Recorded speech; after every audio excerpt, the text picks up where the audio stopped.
மேல்மருவத்தூர் ஆதிபராசக்தி மலர்பதம் பாடிடுவோம். காலமெல்லாம் நம்மை காத்திடும் தாய் அவள் கோவிலை நாடிடுவோம். மேல்மருவத்தூர் ஆதிபராசக்தி மலர்பதம் பாடிடுவோம். காலமெல்லாம் நம்மை காத்திடும் தாய் அவள் கோவிலை நாடிடுவோம்.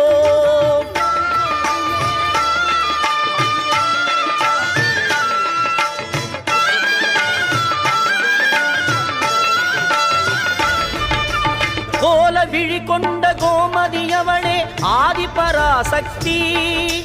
நீல விழி கொண்ட காளியும் அவளே ஆதிபராசக்தி. கோல விழி கொண்ட கோமதி அவளே ஆதிபராசக்தி. நீல விழி கொண்ட காளியும் அவளே ஆதிபராசக்தி. முக்காலம் உணர்ந்தவள் முத்தொழில் புரிபவள் ஆதிபரா